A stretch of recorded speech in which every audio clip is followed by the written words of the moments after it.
کوئی ایسا راستہ جس سے میں راتوں رات امیر ہو جاتا، میرے پاس اتنا پیسہ آ جاتا کہ جس سے مجھے کچھ نہ کرنا پڑتا۔ مجھے محنت نہیں کرنی تھی اور بغیر محنت کے ہی میں راتوں رات کروڑ پتی بننا چاہتا تھا۔ جو بھی میری یہ بات سنتا وہ مجھ پر خوب ہنسا۔ میرے ابا مجھے تانے دینے سے باز نہ آتے، وہ کہتے تو ساری زندگی میری کمائی ہی کھاتا رہے گا، مجھے تو بڑھاپے میں بھی اولاد کی طرف سے سکھ نصیب نہیں ہو رہا۔ بیٹے کی پیدائش پر میں نے سوچا تھا کہ بڑا ہو کر میرا سہارا بنے گا، لیکن تجھ سے اچھی تو میری بیٹی ہے جو گھر بیٹھے ہی سلائی کر کے میری مدد کر دیتی ہے۔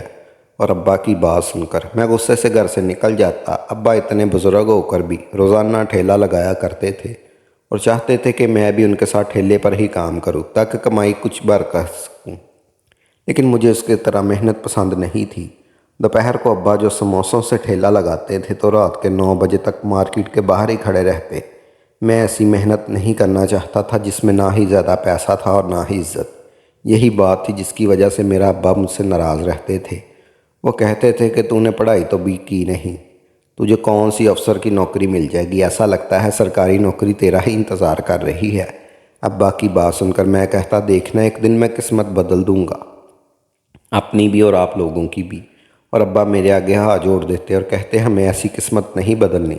راتوں رات وہی لوگ امیر ہوتے ہیں جو غلط کام کرتے ہیں، صحیح کام کرنے والے حلال کماتے ہیں اور روکھی سوکھی کھاتے ہیں، بچت کر کے پیسے جوڑتے ہیں اور پھر وہی امیر ہوتے ہیں۔ ابا کی بات سن کر مجھے ہنسی آ جاتی، کیونکہ جو طریقہ ابا بتایا کرتے تھے اس سے تو ساری زندگی نکل جاتی، لیکن میری کوئی ایک خواہش بھی پوری نہ ہوتی۔ ابا خود بھی ساری زندگی یہی سب کرتے آئے، لیکن کون سے ہم امیر ہو گئے تھے یا ہمارے حالات بدل گئے تھے۔ بچپن سے اب تک میں نے یہی دیکھا تھا کہ ابا کی حلال کی کمائی سے ضروریات پوری ہو جاتی، لیکن خواہشات ادھوری رہ جاتی اور میں خواہشات کے سمندر میں ڈوبا ہوا تھا اور مجھے طیارے تک پہنچنا تھا۔ ایک دن ایسے ہی ابا سے خوب لڑ جھگڑ کر میں گھر سے نکلا، وہ شہر جانے والی سڑک پر جا بیٹھا۔ ابا نے مجھے بہت باتیں سنائی۔ ان کا کہنا تھا کہ اب بہن کی شادی ہونے والی ہے، تم بھی گھر کے خرچے میں کچھ حصہ ڈالو تاکہ شادی کے لیے پیسے جمع ہو سکے۔ اور ابا کی بات سن کر مجھے غصہ آ گیا۔ میری بہن ابا کی ذمہ داری تھی، میری نہیں۔ میں اسے پتھر اٹھا کر سڑک پر پھینک رہا تھا کہ تبھی ایک بڑی سی سیاہ رنگ کی گاڑی بڑی تیزی سے میرے سامنے سے گزری اور میرے دل میں خیال آیا، کاش یہ گاڑی میری ہوتی تو میں ابھی اس پر بیٹھ کر شہر چلا جاتا۔ شاید قبولیت کا وقت تھا، کیونکہ وہ گاڑی کچھ ہی دیر بعد پیچھے واپس آئی اور میرے سامنے آ کر رک گئی۔ میں چونک کر اس گاڑی میں دیکھنے لگا۔ سیاہ رنگ کا شیشہ نیچے اترا اور ایک عورت نے اندر سے جھانک کر مجھے دیکھا اور اشارے سے مجھے اپنے پاس بلایا۔ میں بنا کچھ سوچے سمجھے اس کے پاس گیا تو کہنے لگی، لگتا ہے شہر جانے کے لیے بیٹھے ہو، اگر بس نہیں آ رہی ہے تو میرے ساتھ چلو، میں پہنچا دیتی ہوں۔ میں واقعی ہی شہر جانا چاہتا تھا، لیکن نہ ہی شہر جانے کے لیے میرے پاس پیسے تھے اور نہ ہی معلوم تھا کہ وہاں جا کر کیا کروں گا۔ بس میں راتوں رات اپنی قسمت بدلنا چاہتا تھا۔ مجھے سوچ میں پڑا دیکھ کر کہنے لگی، بیٹھ جاؤ۔ اس نے دروازہ کھول دیا۔ میں خاموشی سے اندر والی سیٹ پر بیٹھ گیا۔ فرنٹ سیٹ پر وہ ڈرائیور وردی پہنے بیٹھا ہوا تھا، اس کی نظریں سڑک پر تھی۔ اس عورت کے کہنے پر ڈرائیور نے گاڑی چلانی شروع کر دی اور ہماری منزل شہر کی جانب تھی۔ کہ تم شہر میں کوئی کام کرتے ہو؟ میں نے انکار میں سر ہلایا تو وہ پوچھنے لگی، پھر شہر کیوں جا رہے ہو؟ میں نے اسے بتایا کہ میں اپنی قسمت بدلنا چاہتا ہوں اور قسمت آزمانے کے لیے ہی شہر جا رہا ہوں۔ وہ کہنے لگی، اگر ایسی بات ہے تو کچھ دن میرے پاس نوکری کر لو، مجھے ایک ذہین شخص کی ضرورت ہے جو سارے نوکروں پر نظر رکھ سکے۔ اس عورت کی بات سن کر میں ہکا بکا رہ گیا۔ وہ میرے لیے بالکل غیر تھی، میں اس کے لیے انجان تھا۔ پھر وہ کیسے اپنے بنگلے میں نوکری کی آفر کر رہی تھی۔ اس کی بڑی سی گاڑی میں مجھے اتنا سکون مل رہا تھا کہ میں سوچنے لگا کہ اس کے بنگلے میں کتنا سکون ہوگا اور پھر اتنا بڑا بنگلہ رہنے کو بھی مل جائے گا۔ اس نے مجھے کہا، مجھے کھانے پینے کی کوئی کمی نہیں ہوگی۔ وہ ایک بہت بڑی رقم مجھے تنخواہ کے طور پر آفر کر رہی تھی۔ میرے پاس فی الحال انکار کی گنجائش نہیں تھی، کیونکہ جو کام اس نے بتایا وہ کوئی کام نہیں تھا۔ بنگلے کا سارا کام نوکروں کو کرنا تھا اور مجھے بس ان پر نظر ہی رکھنی تھی۔ میں راضی ہو گیا اور اس کے ساتھ اس کے بنگلے پر پہنچ گیا۔ عالیشان بنگلہ دیکھ کر حیران رہ گیا۔ وہ اس بنگلے میں اکیلی رہتی تھی۔ اس نے بتایا تھا کہ سالوں پہلے اس کا شوہر انتقال کر چکا ہے، بچے بھی نہیں تھے، اس لیے وہ تنہا تھی۔ اس کا امپورٹ ایکسپورٹ کا کاروبار تھا تو خود اپنے کاروبار کی نگرانی کرتی تھی۔ ساری رات کاروبار کے کاموں سے باہر رہتی اور سارا دن سوتی رہتی، اس لیے گھر نوکروں کے حوالے تھا اور اسے نوکروں کو دیکھنے کے لیے کسی ذمہ دار شخص کی ضرورت تھی۔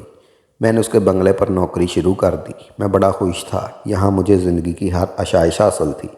گاڑی کی چابی تک مل گئی تھی، میں جہاں جانا چاہتا مالکن کی گاڑی میں جا سکتا تھا، کیونکہ سارا دن تو وہ سوتی رہتی تھی۔ اور جب اس نے پہلے مہینے میرے ہاتھ میں تنخواہ رکھی تو میں مالکن سے اجازت لے کر اس کی گاڑی میں گھر چلا گیا۔ اماں نے مجھے دیکھتے ہی سینے سے لگا لیا، بہت روئی اور کہنے لگی، تو کہاں چلا گیا تھا؟ ابا کی باتوں کو اتنا برا مان گیا تھا کہ ہم سب کچھ کو چھوڑ کر ہی چلا گیا تھا۔ تیرے ابا تیری یاد میں روتے رہتے ہیں، ہم سب تیرے لیے بہت فکر مند تھے۔ میں نے جیب سے لفافہ نکال کر اماں کے ہاتھ میں رکھا اور کہا، بہن کی شادی میں حصہ ڈالنے کے لیے گیا تھا، مجھے شہر میں نوکری مل گئی ہے، یہ میری پہلی تنخواہ ہے اور میں نوکری کی طرف سے ملی گاڑی میں آیا ہوں۔ میں نے اماں کو باہر بڑی گاڑی دکھائی تو اماں کی آنکھیں حیرت سے پھیل گئی اور پھر انہوں نے خوشی سے میری بلائی لی اور کہنے لگی، مجھے معلوم تھا میرا بچہ ایک دن کامیاب ہوگا۔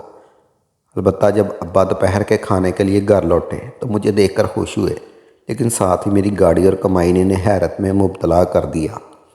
خوش ہونے کے بجائے ان کے چہرے پر فکر کے آثار نظر آئے اور وہ کہنے لگے، بیٹے تجھے کون سی ایسی نوکری مل گئی ہے جس میں اتنی زیادہ تنخواہ ہے؟ تو پڑھا لکھا بھی نہیں۔ میں نے ابا کی ساری بات بتائی اور ابا نے انکار میں سر ہلایا اور کہنے لگے، بات سمجھ سے باہر ہے، شہر کے لوگ بہت تیز ہوتے ہیں، ایسے ہی مفت میں نوکریاں نہیں بانٹتے، اور پھر اتنی زیادہ تنخواہ بھی مجھے لگا دی۔ ابا میری ترقی دیکھ کر خوش ہو گئے، لیکن ابا اس وقت میرے ہی خلاف تھے۔ میں غصے سے اٹھ کھڑا ہوا اور اماں سے کہا، میں جو کچھ بھی کر لوں ابا خوش نہیں ہو سکتے۔ میں تو پیسے لے کر آیا تھا کہ بہن کی شادی میں اپنا حصہ ڈال سکوں، لیکن ابا میری نوکری کو لے کر مشکوک ہو گئے۔ میں واپسی کے لیے نکل گیا، میری اماں مجھے آوازیں دیتی رہ گئی۔ میرا دل خراب ہو چکا تھا، میرے ابا میری ترقی سے خوش نہیں تھے۔ میں واپس شہر بنگلے پر پہنچا تو چونک گیا، کیونکہ ڈرائنگ روم میں کافی ساری لڑکیاں بیٹھی تھیں۔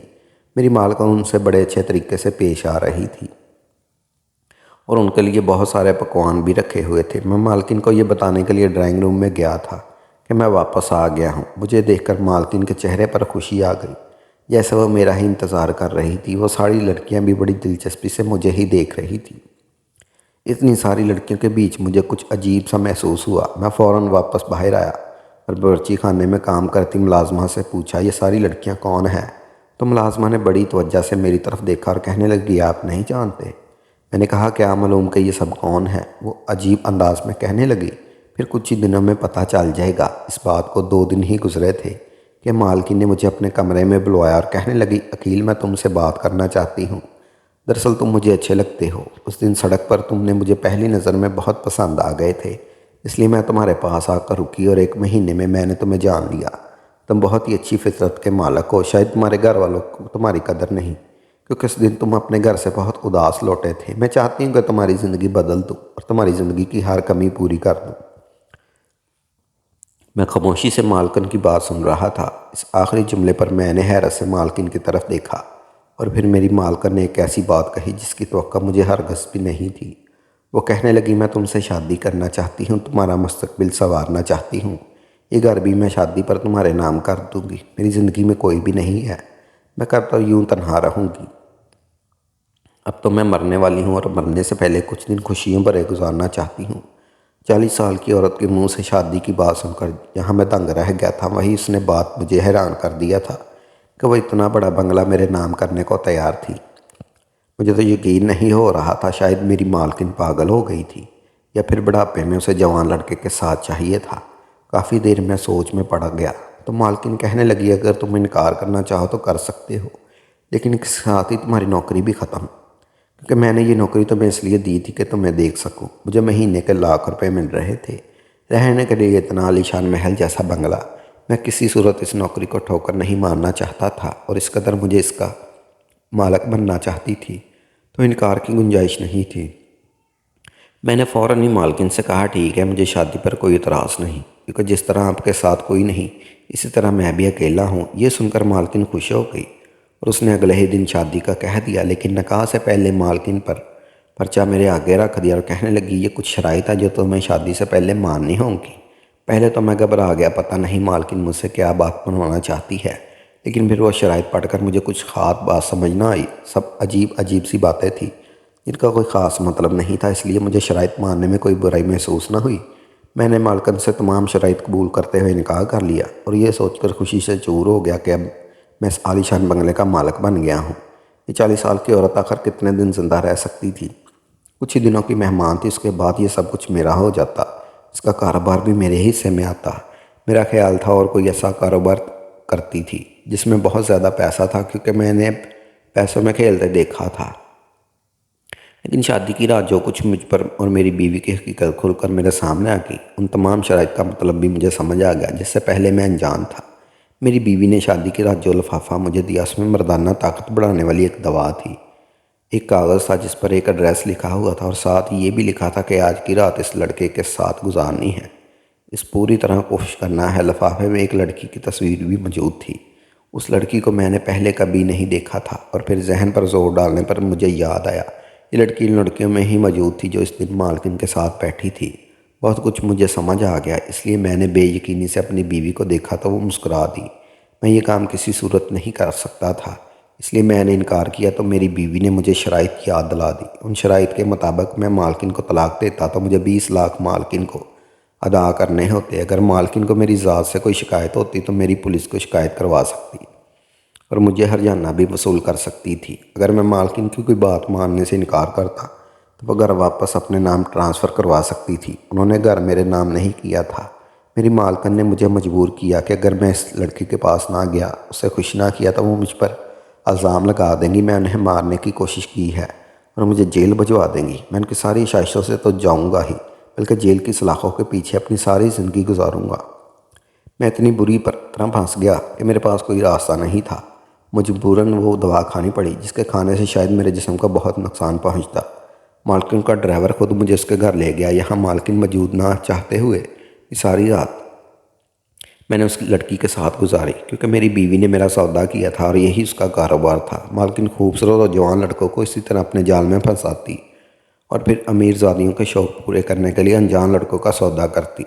اس کے علاوہ مالکن کا کوئی کاروبار نہیں تھا۔ ہر رات بڑے بڑے امیر لوگوں کی پارٹیوں میں جاتی اور وہاں لڑکیوں کی خواہش کے مطابق سودے طے کرتی۔ عورتوں کے جسم فروشی کے بارے میں تو بہت ہی سالوں سے سن رکھا تھا، لیکن مجھے یہ معلوم نہیں تھا کہ آج کے دور میں آدمیوں کی جسم فروشی بھی ہوتی ہے، اور میں ایسی گنہونی عورت کے جال میں پھنس چکا تھا جو مجھے اس کاروبار کے مہرے کے طور پر استعمال کر رہی تھی۔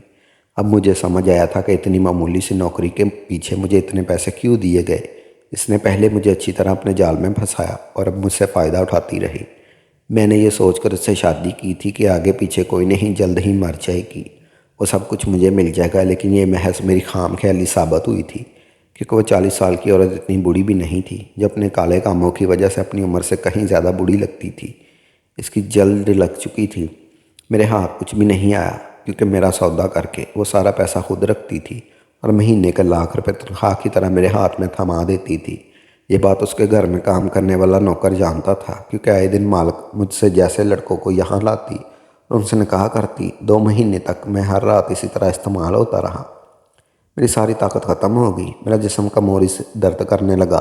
میں مالکن سے اس بات کا اظہار کرتا تو مجھے مزید دوائیں کھانے کے لیے دیتی۔ میں اس زندگی سے تنگ آ چکا تھا، میرے دن رات میں گزر رہے تھے اور یہ احساس مجھے مار رہا تھا۔